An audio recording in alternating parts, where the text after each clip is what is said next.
Hello दोस्तों, आज की वीडियो बहुत ही इंपॉर्टेंट है। आज की वीडियो में हम देखने वाले हैं प्रेजेंट इंडेफिनिट टेंस के इंट्रोगेटिव सेंटेंसेस।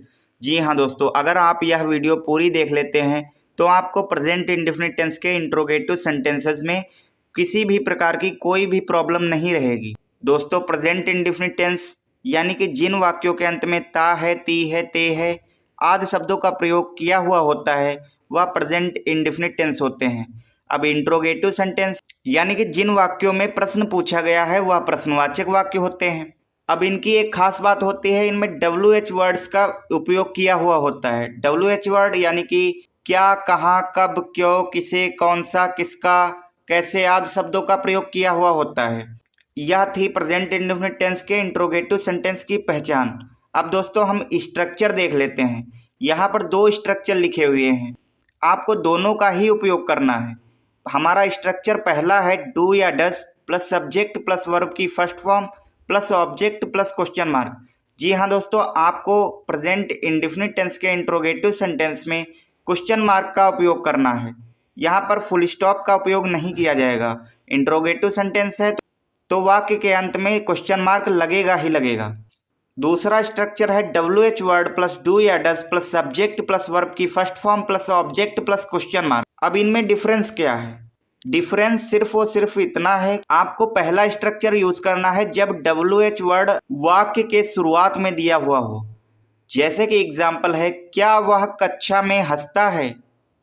देखिए यहाँ पर क्या वाक्य के पहले आ गया, तो आपको इसमें पहला वाला स्ट्रक्चर यूज करना है।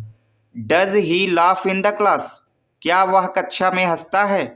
Does he laugh in the class. अब दोस्तों जो हमारा दूसरा स्ट्रक्चर है वो आपको यूज करना है जब भी WH वर्ड वाक्य के बीच में आए। जैसे कि तुम कक्षा में शोर क्यों मचाते हो। अब इसमें देखिए क्यों बीच में आया, वाक्य के बीच में WH वर्ड है, तो इसमें आपको स्ट्रक्चर दूसरा वाला लगाना है। Why do you make noise in the class, तुम कक्षा में शोर क्यों मचाते हो। Why do you make noise in the class. अब दोस्तों हम देख लेते हैं डू या डस का उपयोग कहाँ पर करना है। ही, सी, इट, नेम तथा सिंगुलर नाउन्स के साथ डस का उपयोग किया जाएगा। आई, वी, यू, दे तथा प्लूरल नाउन्स के साथ डू का प्रयोग किया जाएगा। सिंगुलर नाउन्स यानी कि एक वचन संज्ञा, आप सिंपल समझ सकते हैं किसी चीज का एक होना। प्लूरल नाउन यानी कि बहुवचन संज्ञा, एक से ज़्यादा चीज़ें। अगर एक से ज़्यादा चीज़ें हैं तो वहाँ पर डू लगेगा, अगर एक चीज़ है तो वहाँ पर डस का प्रयोग किया जाएगा। जी हाँ दोस्तों, अब हम प्रैक्टिस क्वेश्चंस देखने वाले हैं। यह टाइप 1 है, यानी कि इसमें स्ट्रक्चर जो पहला वाला हमने बताया था डू या does plus subject plus verb की फर्स्ट फॉर्म प्लस ऑब्जेक्ट, वही यूज़ किया जाएगा। क्योंकि इसमें जो WH वर्ड है वह वाक्य के शुरुआत में आएगा, तो आपको स्ट्रक्चर यूज करना है। डू या डज सबसे पहले लिखेंगे, उसके बाद सब्जेक्ट लिखेंगे, फिर वर्ब की फर्स्ट फॉर्म, उसके बाद ऑब्जेक्ट और लास्ट में क्वेश्चन मार्क। अब दोस्तों हमारा पहला क्वेश्चन है, क्या वह कक्षा में हंसता है। अब सबसे पहले तो आपको देखना है इसमें WH वर्ड का उपयोग किया गया है या नहीं।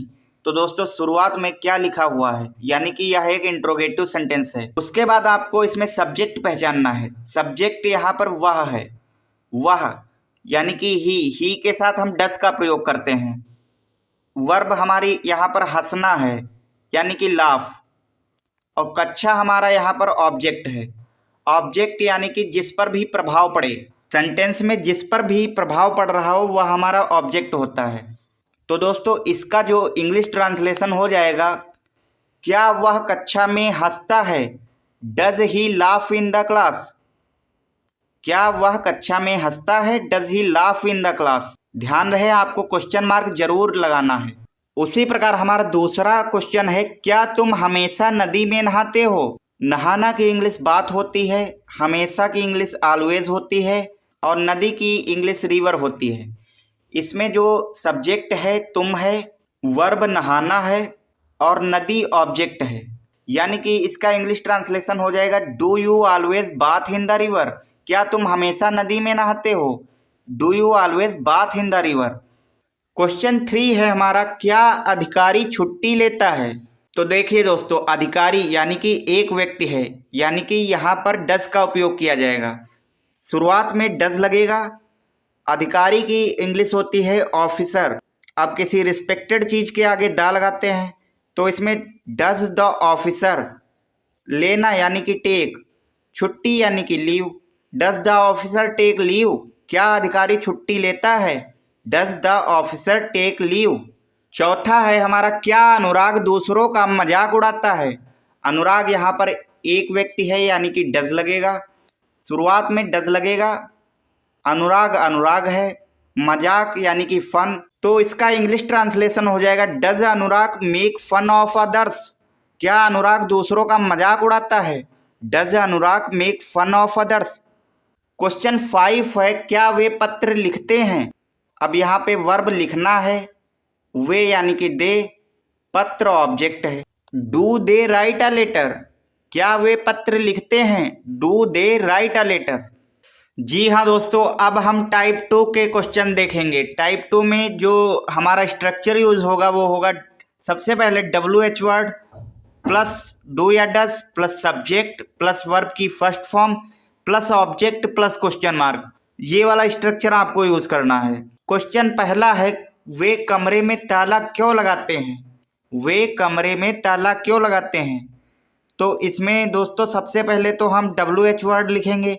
WH वर्ड हमारा क्यों है, तो क्यों की इंग्लिश होती है वाई। अब देखिए दोस्तों, सब्जेक्ट देखिए इसमें वे है, दे के साथ हम डू का प्रयोग करते हैं, तो why do they lock the room.